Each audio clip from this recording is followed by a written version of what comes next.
Hello, everyone. This is Isaiah Diesel. And I'm Rob Schuck. Thank you for joining us at HER Podcast. Because it's actually an acronym that stands for three different letters that we think are very important. And what are those words, Rob? Humility, empathy, and respect. HER. Three common shared values. We can discuss. I think we share those values, Rob. Wouldn't you say? I think definitely we do. And these values are very good for, keeping the peace, making peace. Keeping peace and also interacting with people, learning. I think if you don't have these three, it's going to, at the end of the day, prevent you from learning something one way or the other. And, I do want to be out and open about this because this will come up many times, but I am a Christian. That's right. And I'm an atheist. And yeah, these are the values we use to try to connect with each other, focus on the, similarities instead of differences or so much, but we talk about the differences, of course. I mean, I will say this, we actually did meet in, I would call an atheist support group, or I don't know, what was the name of that group? It was called the Atheist Society of Kern, or ASK, ASK. ASK, there you go. We like our acronyms. Catchy. That's why we use the HER, because you can kind of think of it as her, but we are actually two males, so we're not, but we are feminists, though. At least I can say I am on my part, Rob. What about you? Would you identify as a feminist? So what does identify as something mean, right? I don't know if I even identify as an atheist, but I do hold values that can be described as being feminist. Right. And, as with a lot of different things, there's actually quite a bit of spectrum what that actually means, because I would consider myself a feminist, but I think some of the ways of modern women's liberation movement has gone kind of to some extremes. But, we could talk about that later on. But for now, we met at the organization, as I said, and we wind up having a very interesting conversation for a couple of hours. And I think we were able to find a lot of common ground in our backgrounds and just some life. And actually, it's amazing. When we met, actually, I was not a father, Robert. And then probably a couple of months after that, my wife, moved back to South Korea, and my wife became pregnant. We were divorced for 5 years. So, yeah, that's great. Now we got that in common as well. And you had met my infant son at the time. He's he must be around 4. He's almost 4 now. Right. Yes. Right, and your wife too. That's a great conversation. Oh yes, let's not forget her. What was the purpose of actually ASK? Can you tell me that? I'm not sure. I think it was just like a sort of an atheist support group, and that's kind of why I reached out to them in the first place. And I'd go to their little pizza parties and everything like that. But the thing is that the one person that I had most conversation with, the deepest conversation with about these things is you. The other ones just wanted to talk about, I don't know, what silly things the Christians do or whatever, Yeah. Well, actually, I could have joined in on that conversation, because as a Christian, there's a lot of things Christians do that just make me scratch. If I had hair, Rob, I would be pulling it out, because I'm like, I see them and I'm like, what the heck are you doing? But, I'm not sure if you know this about my background, but I'm actually a former atheist myself. Yeah, I think you're a former I remember Christian, us talking about that. Tell me a little bit about your background. Oh, so about my background is, well, obviously, I grew up in the land of milk and honey, the modern land of milk and honey, the chosen people of the world, not the Jews, but the American Christians. All right. And it was I don't think it was it wasn't a hardcore like evangelical type of Christian upbringing, but it was very much of a center of my life. And so I'd have to say that not so much that I'm converted into an atheist, because I kind of in a way still consider myself a Christian, an ethnic Christian, as I like to say. Yeah. So that is a really interesting the conversion, and I told you about, I had a conversion process myself, but Yeah, there was, what turned you? Did you turn to atheism and then turn from atheism, I'll or tell is you what wound up happening is I actually went to Bible college in the year 2000, and that was right around the time of Bill Clinton being impeached. And there were people at our school, and they were making fun of him, and they were like, "Oh, I did not have sexual relations with that woman," and they were calling the Oval Office the Oral Office. And then they were saying stuff like Democrats can't be Christians, and I was like, "Well, my mom's a Christian, my mom's a Democrat. You've never met her. How in the heck are you going to make that kind of judgment call on my mom? how Someone the you've never met." how the But I tables think, have turned? yeah, yeah. And then something else happened. This is probably going to be the first time you've heard this, but a girl that I was in love with went on a mission trip to Indonesia, and she got bit by a snake and died. So that left me Yikes. like a comment. What was that? Oh, I was saying that. Never mind. Go ahead. Yeah. So We can edit that out. a combination of a lot of different things caused me to deconvert, and then I would have considered myself a militant atheist or a anti-theist. As we said, there's a wide spectrum of what people believe, and so we'll be getting into a little bit more of that. But how about we start off with the first letter, which is humility. It can also be defined. How would you define humility? Humility. How would I define humility? Let's see. Humility, being humble, Humble. understanding your limitations. Like Very good point. don't you think like a lot of people, they just kind of put their limitations on the back seat when arguing for their particular point of view. Right.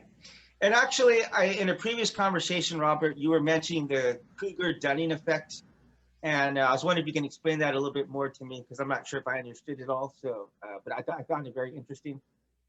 Well, I've heard of this one a while ago. I think a lot of people it's gone into the zeitgeist a bit. Can you hear me? Yeah, I can hear you. Um, Can you hear me? Yeah, I can hear you. Okay, so Rob, let me ask you a question. Have you ever heard of or read the book, The Invisible Gorilla? I've heard of the invisible gorilla. Is that the thing where the gorilla? There's a gorilla in the background of a video of people bouncing basketballs, and the idea is just to count the number of bounces, but then like that suddenly he comes in and beats your chest. Yeah. And you know what's amazing is that when I read that book, I thought there's no way in this universe that somebody would not see that guy. So the gorilla, it was a man in a gorilla's uniform. Wasn't really a gorilla. Right. Yeah. But, yeah. So I wind up showing to quite a bit of people, and I would say at least 60% of them didn't catch it. But the whole idea of this book is that we have like blind spots, and what about you? Did you see the gorilla? I was already looking for it, so it was you were looking for it. Oh yeah, I remember first. I was like, oh, man, my eyes are dead. But there's actually. Have you seen another show called Brain Games? Yes. Yeah. I think that's where I saw this from. Oh, okay, okay. Yeah, it's a show where basically they just talk about the strange things that happens with the human brain, the certain illusions and certain things that your brain just either don't pick up on, or maybe your brain will generate, and so they just kind of go through that. And what would you call it? Just sort of like a documentary series or something?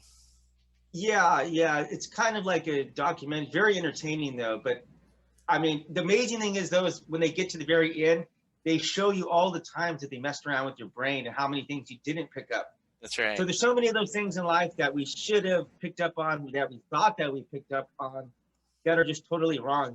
How many times, ask you this, how many times have you like learned a fact later on and then you're like, I can't believe I went my whole life either not knowing that or thinking that something else was true. Did it happen to you? Because I know it's happened to me. Constantly.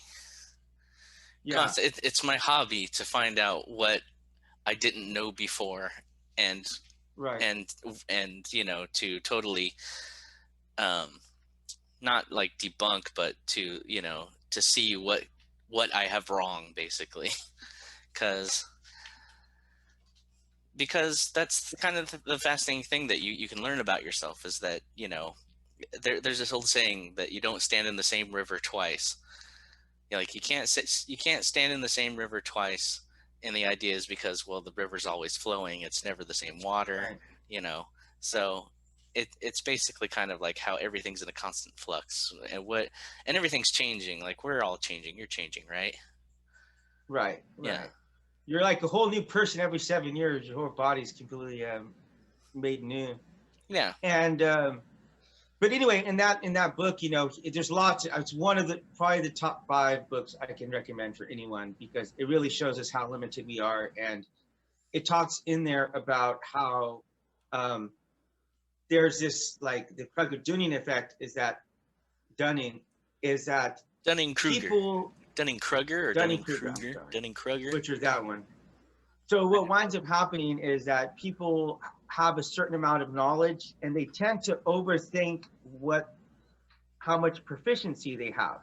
So basically, the lower someone's intelligence is not an issue, the higher they think it is. And the opposite is true. The higher their actual proficiency, the lower they think of themselves, because they actually think that other people have either the same amount or more knowledge than they do. And it turns out that they don't. So it's one of the biggest ironies I think I've ever heard of in my life, which leads me to the next E that we've come up together, which is empathy. And how would you describe empathy, Rob?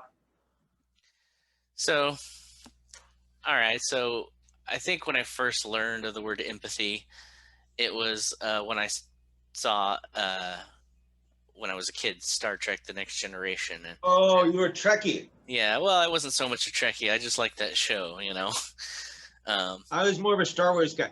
Hey, I definitely was more of a Star Wars guy. Definitely me. Do you ever see whenever they have their Star Wars conventions, and then it's like someone dressed up by Spock will come and like flip everybody off, and they get all angry? And it's so hilarious. They get pretty serious. I mean, I like it, but not that much, But anyway, I didn't see that. So can you tell me a little bit more about that? Yeah. So this character, she's the counselor of the ship. Her name is Counselor Troy, and I had a big crush on her, but that sounds Asian. That's Korean.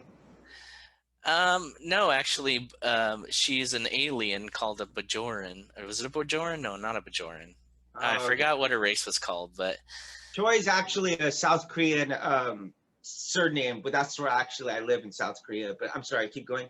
Yeah, well, Troy is also a famous story from antiquity, from ancient Greek antiquity. Wait, are you saying Troy? Troy, yeah.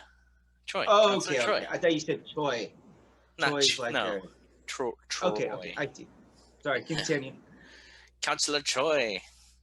No, she was she had special powers. She wasn't like she was like a psychic, but a psychic that instead of reading your mind, she could feel your feelings, to a great deal of accuracy. So, she knows, if I was in front of her, she would know instantly that I had the hots for her, and she probably deals with that all the time. She was hot. Oh yeah, but all right. But anyway, yeah. So basically, that's the idea I got of what empathy was: being able to accurately understand other people's feelings. So, right. And this word actually gets confused with sympathy quite frequently, and really they're similar, but they're really not the same thing, because sympathy is whenever you feel like sorry for someone. It could be maybe considered more like a pity, and empathy happens to come from the fact that if you have similar experiences, and so let's say I lost my mom and you lost your mom, or we both had a really bad illness or something like that, then we can understand each other, but the reality is, though, is that when you really get down to it, is that no one's really going to ever understand your situation. Do you think that? You can understand things about it, but you would never understand, like for instance, I might tell you about my life, but you're never going to be able to understand because you would be projecting your way of thinking onto my situation based on your experiences. I'm not Right. telling you this because I live in South Korea. I live in South Korea, and their way of thinking is totally different. And so when you come here and you're like, well, sometimes you just want to say, well, I'm right and you're wrong, but then you got to stop and say, hey, maybe I'm thinking about this the wrong way. I'm in your country. Maybe I should reconsider the way I'm thinking. What, walk a mile in another man's shoes and so forth. Right. Is that from the Bible? Yeah. I don't remember. I think it's Indian, actually, like Oh, is it? Native American. Oh, okay. But I think they said moccasins. Oh, yeah, that's right. Those are like leather shoes. But actually, I have a great story to tell you, like a bit about empathy. And as you can see, I'm bald. I fought it for many years. For a while there, I was pulling a Donald Trump. I was combing the hair from the back, and it was bad. And I convinced myself that nobody noticed it because nobody mentioned it in America. But it was gigantic. But when I got here, I was at a bus station, and I started talking to a girl, and then speaking of like totally different, like it's the most important thing to establish someone's age whenever you meet them. And so, because you got to know how to talk to them, there's like different levels of speech. And so I said, yeah, it's quite a bit different. But so she said I was like 30 something years old. And I was like, that's a lot. It was a lot older than what I was. And I was like, well, why did you say that? And she says, well, your forehead is so big, you're losing all your hair. And I was like, that's really rude. Like, I'm really self-conscious about that. And she just about started crying because for her, she wasn't trying to insult me. Koreans just tend to say things a lot more directly. And that's just like a cultural difference that we have between us and them. So, yeah. Wouldn't that be I don't know. What do you think is a better world to just a world where you could just say things directly, or where we have to, consider everyone's feelings, right? Before I answer that, you go first, and then I'll play off of yours. I think maybe that could be a discussion for a podcast. What does it mean to be a snowflake and have safe spaces and stuff like that? Right. And is it really against free speech to stop people from saying hateful things about certain people of certain races and stuff like that? Well, listen to this. This may not sit well with some people here, but in South Korea, if, for example, they consider being obese like a very undesirable thing. So if a young child is at school and they're starting to get obese, the school will actually like intervene with the parents and say like, what's going on here, or they're just a lot more likely to say like me. I'm not sure if you can see right there. I got a little bit of gut here. A lot of people tell me I'm fat, and I'm not like obese, but I've never been so self-conscious about my gut, and it, it's probably a good thing because it makes me want to eat healthier. And yesterday I had the opportunity. I was going by Burger King, and I really want to stop and get a sandwich, but I'm like, maybe I just need to cut that out this week. So it can have its positive and its negatives. But speaking of which, that can lead us right to the next one, which is respect. Respect. Yeah. Sorry, there's this old Adam Sandler skit where it's just like Saturday Night Live? Yeah. It's not from Saturday Night Live. It's from like an audio thing that he did with like some people with Saturday Night Live, some other people. Oh, all right. I'm just going to give you a heads up, and this is for you to think about for a second. One of your trivia questions. We are going to have a little trivia question, non-Google. Your idea for it was non-Google trivia. Mine is who's smarter, an atheist or a Christian?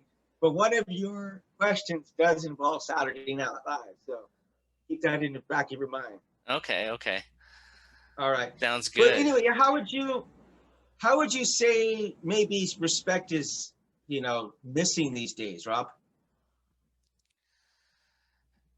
How is respect missing these days? Right, Well, I know it's hard to say, right? Because in one respect that people seem to be more disrespectful on the internet. right. We encounter disrespectfulness on in our information age machine. Yeah, You know, constantly, and sometimes I find myself being disrespectful, because right. there's something about it, something about just being able to say without having to like look at somebody or look at how they respond Right. to you immediately, and just like hammer something out and hit that send button and be like, ha ha, that guy's, That's I've that's totally a very pwned good that point. noob, you know.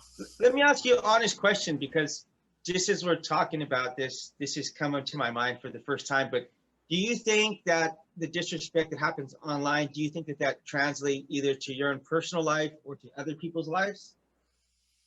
Yeah, and it's hard to say, because that's also hard to say because it's like I think um I've I felt alienated from certain family members because of our interactions online with each other. you know Involving um, atheism or politics, or what specifically? Politics, mostly politics, yeah, because they're most of my family are um, well, they're Trump supporters. Let's just put it that way.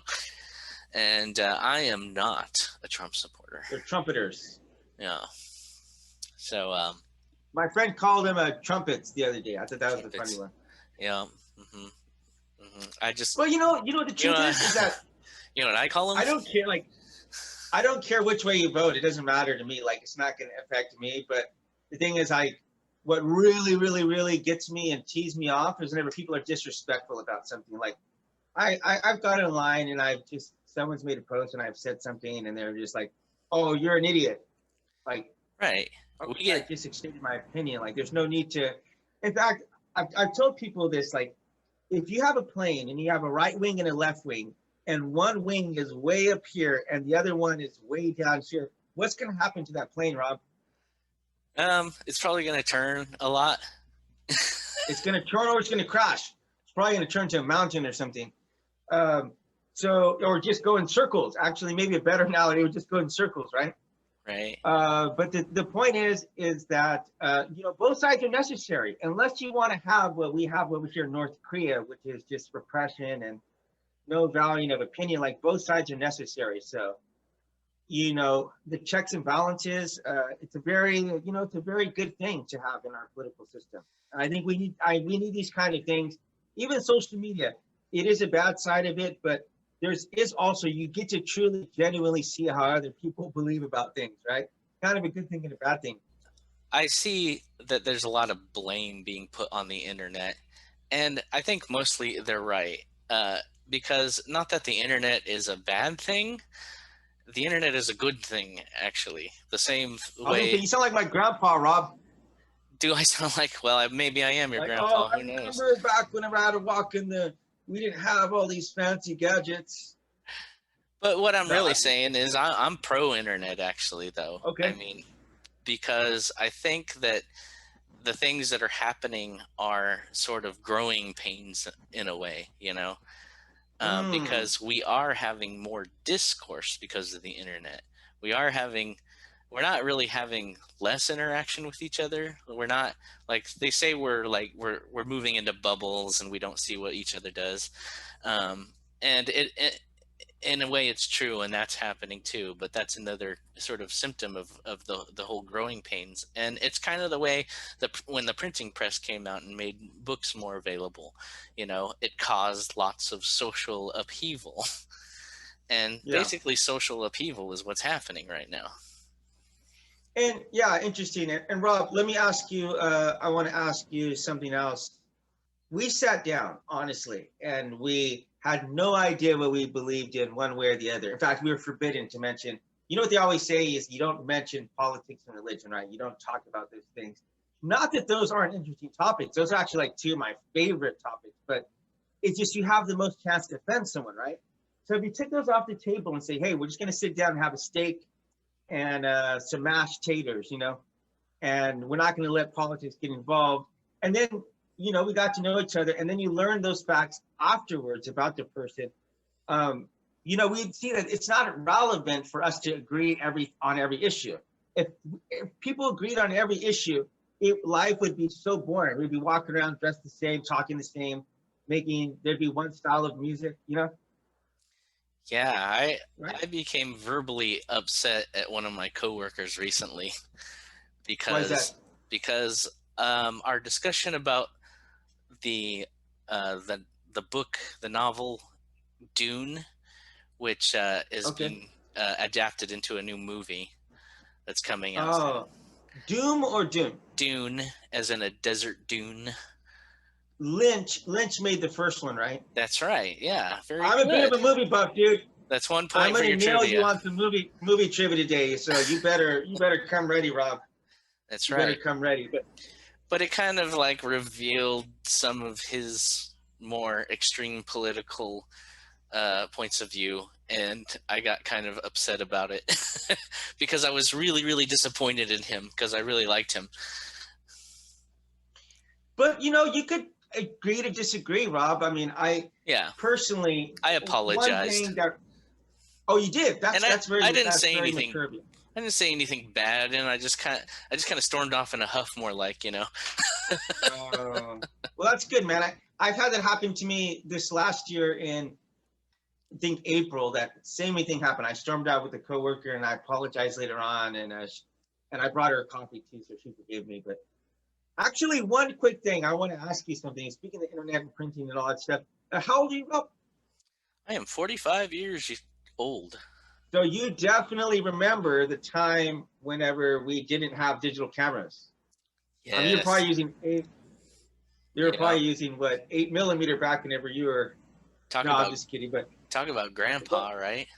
yeah, Back you in my remember day, though, we didn't have you these take a whole fancy. roll of photos and have only one photo come out that's nice. I was just thinking today that, like, my daughter will never know the pain of going out on vacation and taking 100 photos and then getting like 2 of them. Be like, I didn't know I wasn't supposed to stand in front of a window pane or something like that. I was literally Yeah. just thinking this at like 12 o'clock at night last night. But, Yeah, and good for her, right? I'm glad she doesn't have to go through that pain. That is a pain in the butt. right. I had an experience though where I went into Palestine. Like, I was literally in Israel, and this is whenever I was an atheist, mind you. I positively was not a believer, and I went down into Israel, and then from Jerusalem, and then I went down to to Palestine. And it's actually like the lowest level on earth because there's like this giant mountain, and you're like right here. The Dead Sea is over here, The and Dead Sea, yeah. yeah, that's actually at the sea level right there, though. So it doesn't even, it looks like a mountain. But anyway, I went to a place called Jericho, and The walls of I Jericho. stayed with some Muslims, and they taught me how to pray, how to read the Quran. They were the nicest people I think I've ever met in my life. And so I think if anyone really was like an Islamophobe, and then you went and spent like a couple of days with them, and you ate with them, and you just saw how hospitable they were, you'd be like, wow, I feel so embarrassed as a Christian or as an atheist or whatever I am, as agnostic. Like, these people are just so kind. Like, it makes me feel bad that I'm not at this level. That's amazing. That must have been an amazing experience, and I'm wondering Right. how you found yourself in there, because I think the only real contact I've ever had with a Muslim, someone who followed the religion of Islam specifically, was she was my assistant manager when I worked in Taco Bell when I was just out of high school. Oh, Taco Bell. I miss Taco Bell. And she was a white liberal lesbian. Why did she wear the scarf? No, she didn't wear the scarf. She was a very liberal Muslim, but Right. she had converted to Islam. I see. Well, I'll tell you this. This is what would really throw you off. Okay. I've been to there in like Turkey, and you're walking down the street, and you'll see one woman with her hair covered. You'll see one woman dressed like totally black, covered head to toe. You can't see anything about them but their eyes.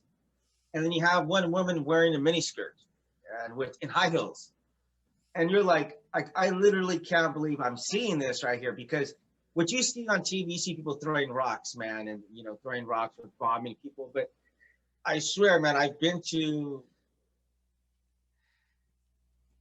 met Muslims in probably a dozen countries, and Egypt. Yeah. And I tell people, man, you go to Egypt, these people are far more interested in taking your money than taking your life. Like, it's as if we've been presented with a very extreme narrative when it comes to who Muslim people are, who people of the faith of Islam are, and that they can't. Christians too. There's no such thing. We're kind of sort of brought up to believe that there's no such thing as a secular Muslim. Like there couldn't be possibly a secular Muslim, because Islam is such an extreme religion that you have, if you're part of it, you have no choice but to be a militant,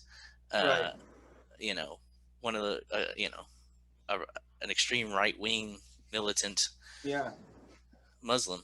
So what do you think of that? You're right. There's a wide range that's true with any religion, right?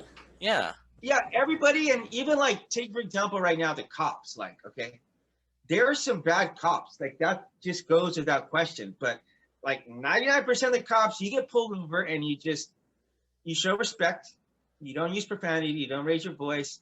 They're either going to let you off, or they're just going to give you a ticket and then you'll be on your way. I mean, I literally got pulled over. This is so bad. When I was in college, I was driving without a license. My license got suspended, and so bad. But I called, and I played the pity card. I was like close to tears, and I mean, the cop actually let me off. So I mean, I was respectful, and I just told him kind of like my situation. I lied a little bit, and but I mean, I've been pulled over 10 times. Every time I deserved a ticket. 5 out of those times, they let me off just because I was respectful. So they just gave me a warning. So I think, we shouldn't judge on any extremes, whether it's an atheist, whether it's a Christian.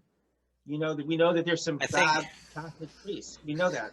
Totally. Speaking of which, this leads me to a very good question that I want to ask you is, what are some other topics that you would like to discuss, or what would you like to get out of a podcast that people can listen every week when they're tuning in? Okay, so let's see. What do I want out of this podcast? Well, I want money, I want fame. I want women and power.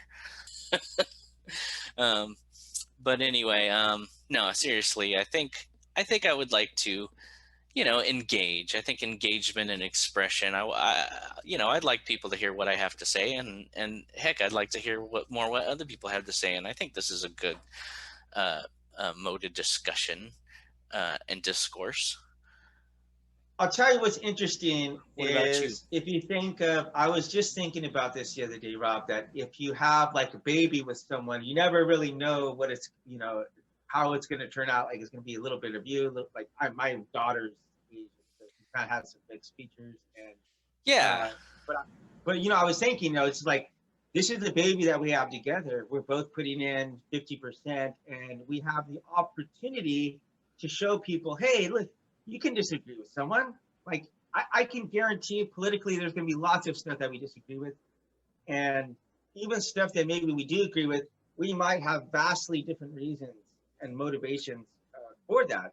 And I'm sure we're going to have plenty of time to flesh that out. But yeah, I think the thing that's most important to me is that I present something, especially now more than ever, that everything I do, like, I really think about what kind of effect will this have on my daughter or the world at large. And so I would like my daughter to know, in this moment of time when there's people rioting, people being disrespectful, that, hey, I'm sitting down and I'm trying to show people that, look, you can have these 3 common shared values, and you can discuss really anything.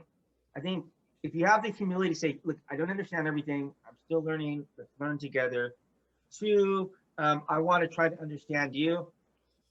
My favorite quote of all time, Rob, apart from Jesus, but apart from the Bible, is, if we could read the secret history of our enemies, we would see such pain and suffering enough that it would disarm all our hostility.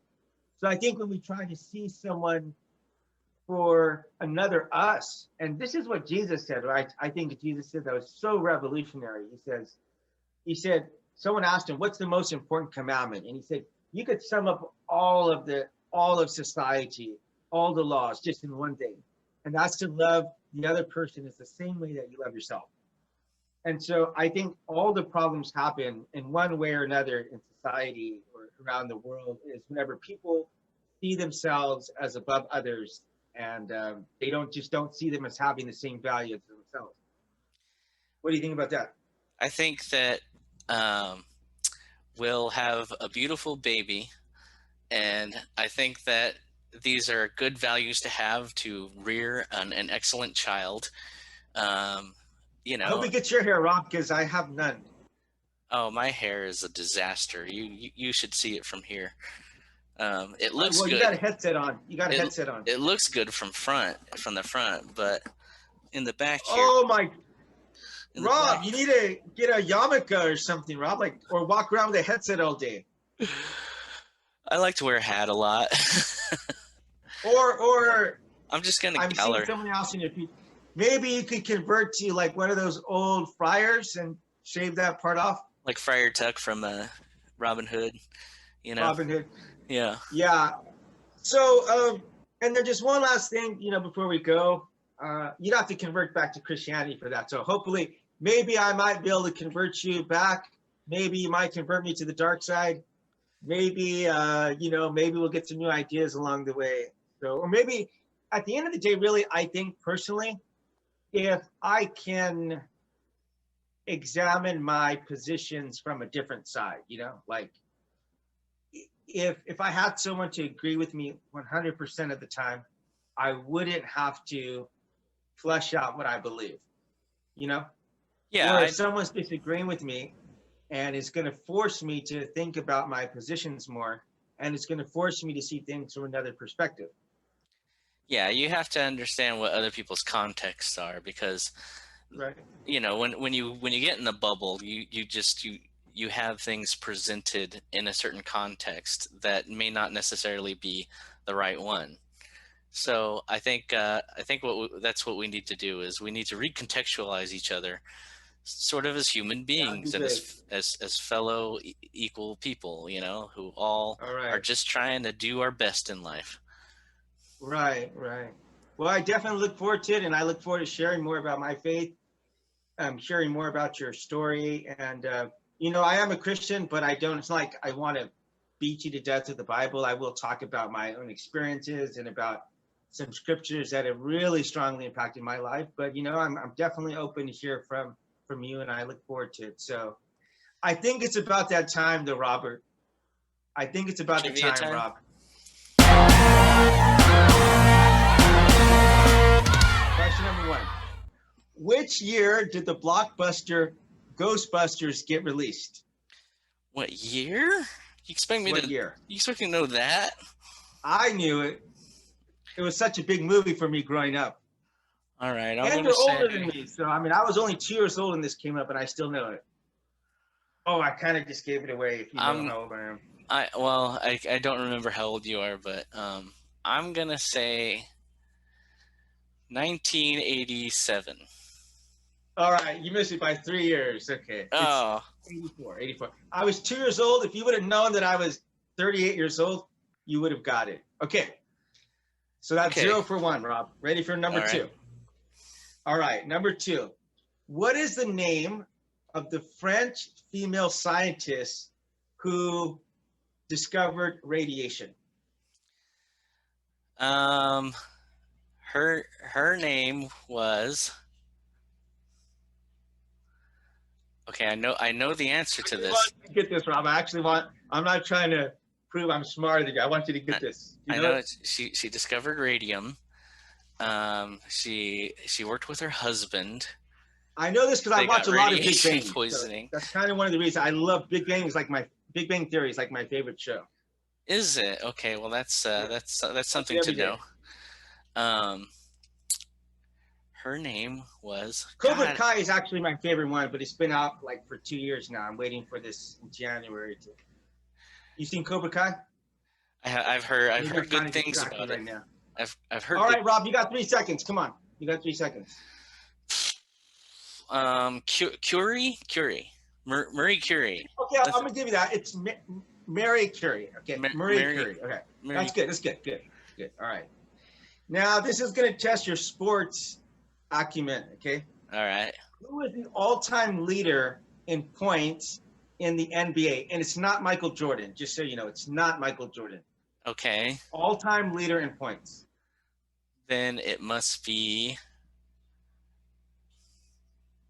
He's tall. He's really tall. Larry Bird. Larry Bird. Good guess. Wilt Chamberlain. Oh, okay. Okay, so you're 1 for 3. All right. That was my white person guess.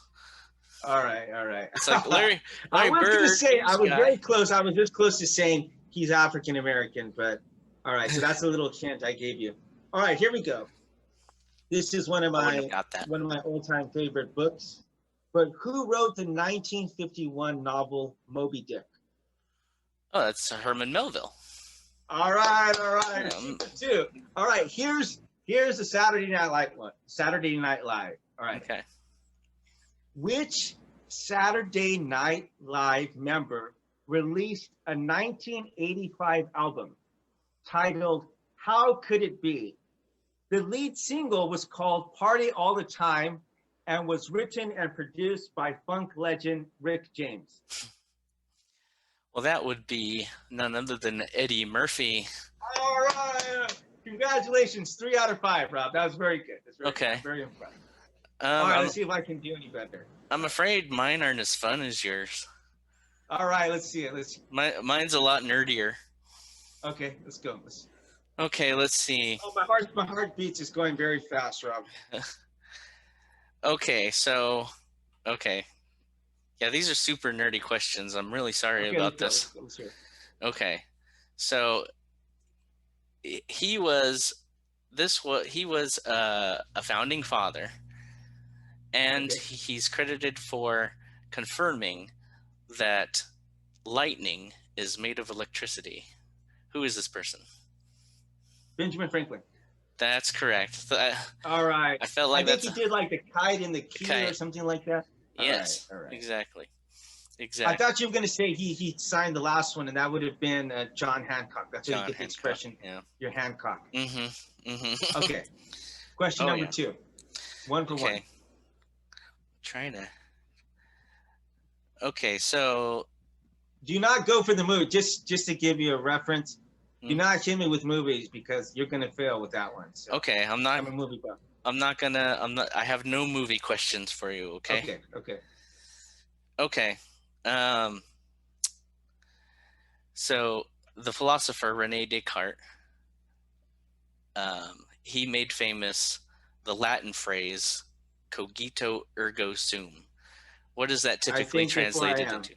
That's right. Yeah. All right. Look, check out the big brain on Brad. Philosophy as well. So. Yeah. There you go. Okay. 2 for 2. I need to get at least 1 more to tie. Okay. 2 more for the W. The Norse god Odin, the king of the gods and the father of all gods, gave up something to see the future. What did he give up? A hammer? No, not Thor's hammer. He gave up his eye. That's why he always had one eye. All right, you did go super nerdy with me. Okay. That's super nerdy. Yeah. All right, that is okay. All right.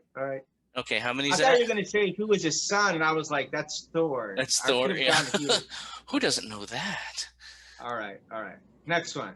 Let's give it to me. Come on. Okay, how many was that? That was 3, right? 3. Got 2 more. Okay. Here's a science one. You ready for a science one? Yes, let's hear it. Okay, as a metaphor for quantum uncertainty, Schrodinger asked that you imagine that a particular animal was inside of a box. That's right. That's right. You got that. I got a very good joke for that later on, I can tell you. Okay. All right, so now it's tied. This is for all the money right here. This is either tied or I hope I miss it, All so right. it is a tie. But let's see what we got. Okay. Which Roman emperor is now often referred to as the philosopher king?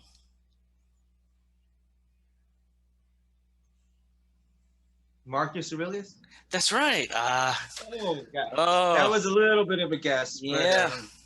all right. All Well, right. I guess the Christian is smarter today. Maybe you can get your revenge next time. Pretty Stay smart. Pretty away from the smart. movie. I mean, do not go to the movies. That is like my. Actually, I might speak a lot about movies in these podcasts because I have found that I can relate to movies, and there's truths and life that I pull out from movies. For example, have you ever seen the movie Cloud Atlas?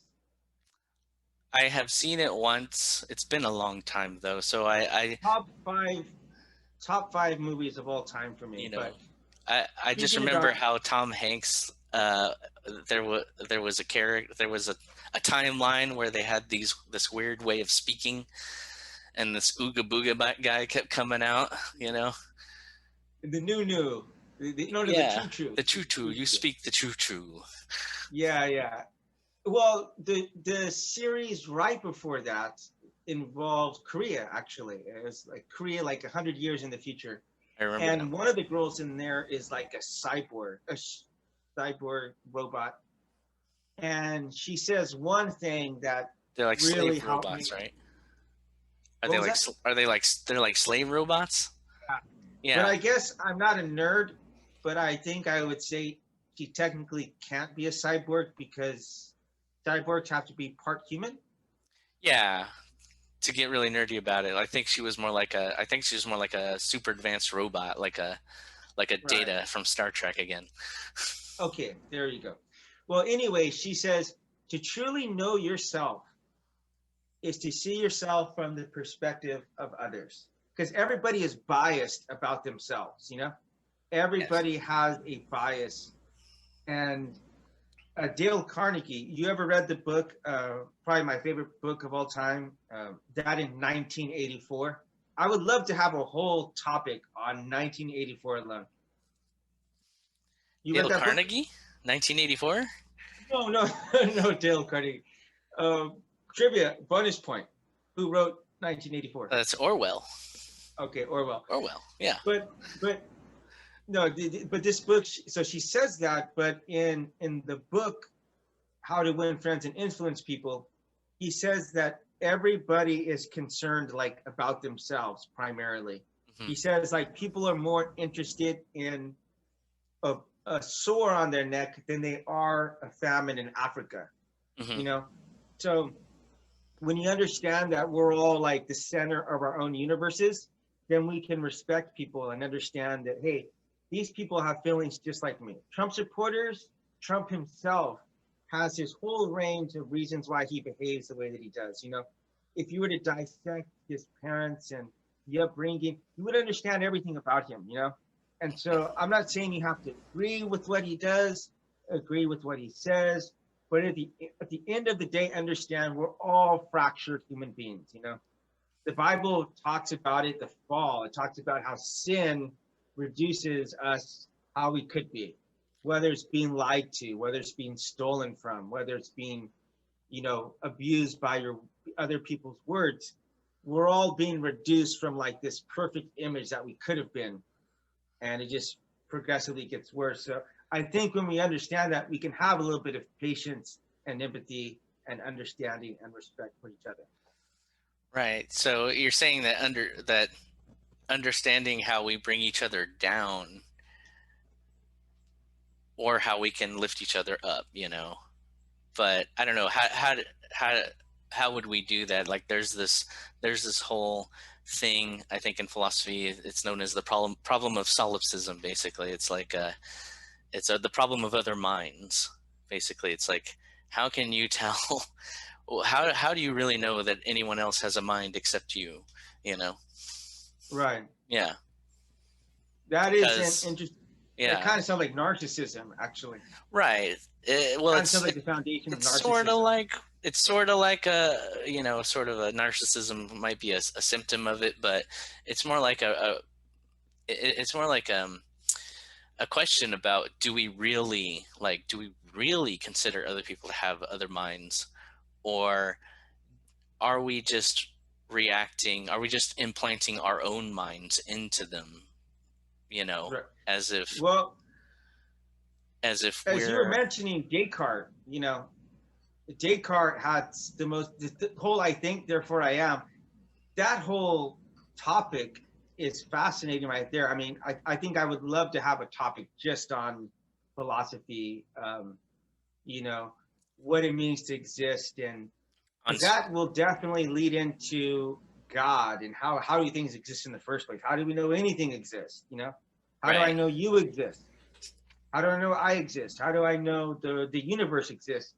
And this ultimately, I want to wrap up right now, but this ultimately gets down to humility, the first one. The Bible talks about the fruits of the Spirit. It talks about like love and peace and joy and happiness, but it doesn't list humility as one of those. And that's because I believe it's a trunk, it's the root, that if we have humility and we recognize we still need to learn, we still need to grow, and that I can learn from you. I can learn from a Muslim. I can learn from a Hindu, from a gay person. There's things I can learn from anyone, So once I start believing I have all the answers and I'm the ultimate holder of truth, I just cut myself off from other people. Do you agree with that?